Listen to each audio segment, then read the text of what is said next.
আরে নেতা আছে নাকি কথা বলেন না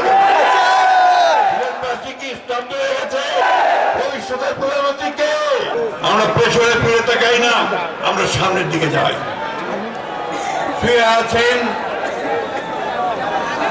আমাদের বরেণ্য আলেম উলামা হযরত শাহজালাল হযরত শাহপরান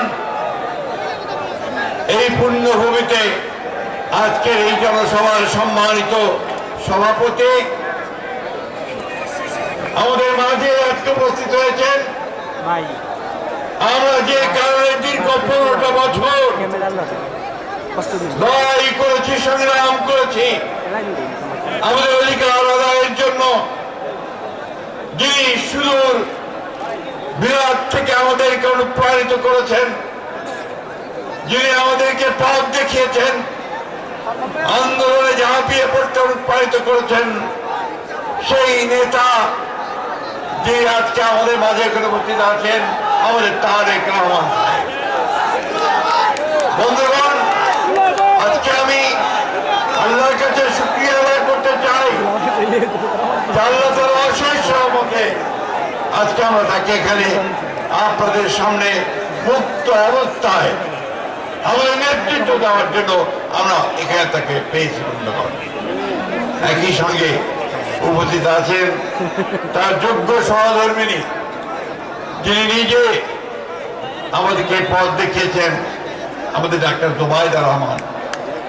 এই সিলেট হচ্ছে সেই সিলেট যেখানে মুক্তিযুদ্ধের সর্বাধিনায়ক এমএজিউস পালের জন্ম হয়েছে। এই সিলেট হচ্ছে সেই সিলেট যেখানে আপনাদের খুলনার নেতা সাইফুর রহমানের জন্ম হয়েছে।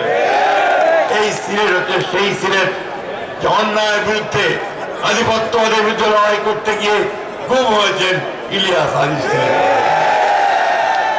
দীর্ঘ 15 বছর এই দেশের মানুষ গণতন্ত্রের জন্য প্রাণ দিয়েছে, মিথ্যা মামলা খেয়েছে, গুম হয়েছে, কিন্তু কখনো মাথা নত করেনি। বন্ধুগণ আপনাদের এই মাঠে অনেকবার আমাদের গণতন্ত্রের মাতা আমাদের সকলের মা যে তার সারাটা জীবন লড়াই করেছেন গণতন্ত্রের জন্য সেই মহিষী নেত্রী দেশনেত্রী বেগম খালেদা জিয়া অনেকবার এখানে এসেছেন।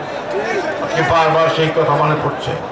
সময় কম, আমি পুরো সময়টাই আমার নেতাকে দিতে চাই।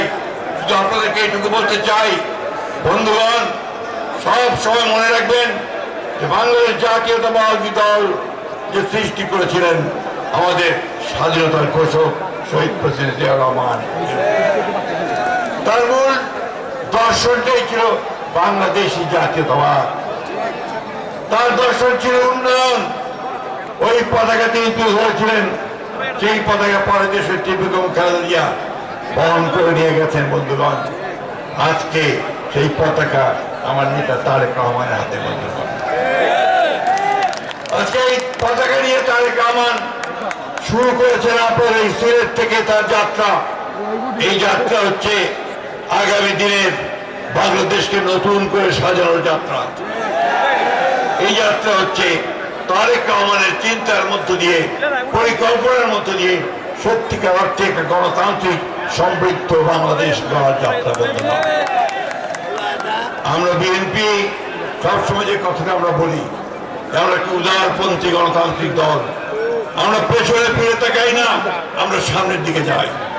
বন্ধুরা আজকে একটা দল, রাজনৈতিক দল বিভিন্ন রকম কুৎসা করছে, মিথ্যা কথা বলছে আমাদের নেতাদের বিরুদ্ধে, এমনকি আমাদের নেতা তারেক রহমান সাহেবের বিরুদ্ধে তার মিথ্যা রচনা করছে। বন্ধুগণ এই দলটাকে আপনারা চেনেন?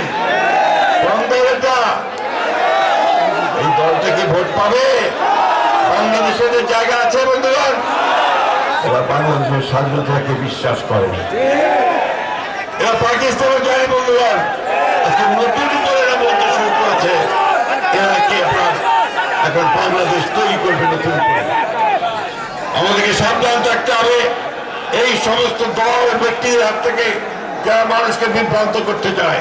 আজকে লড়াইয়ের বিরুদ্ধে বন্ধুগণ আজকে নতুন করে সে লড়াইয়ে আমাদের জয়লাভ করতে হবে। আমাদের তারেক রহমান সাহেব আমাদেরকে নেতৃত্ব দিচ্ছেন, সেই নেতৃত্বের অগ্রযাত্রায় সামনে এগিয়ে গিয়ে তারেক রহমান সাহেবকে প্রধানমন্ত্রী করে বাংলাদেশকে আমরা সত্যিকার অর্থে এটা গণতান্ত্রিক সুখী সমৃদ্ধ বাংলাদেশ গড়ে তুলবো ইনশাআল্লাহ। সুস্থ থাকবেন। আরে নেতা আছে নাকি কথা বলেন না? কি স্তব্ধ হয়ে গেছে? নেতা আছে? ভবিষ্যতের প্রধানমন্ত্রী কে? আরো জোরে বলতে হবে। জিতবে কে? সরকার কি? সরকার কি? শেষকে নিয়ে এগিয়ে চলুন। আসসালামু আলাইকুম।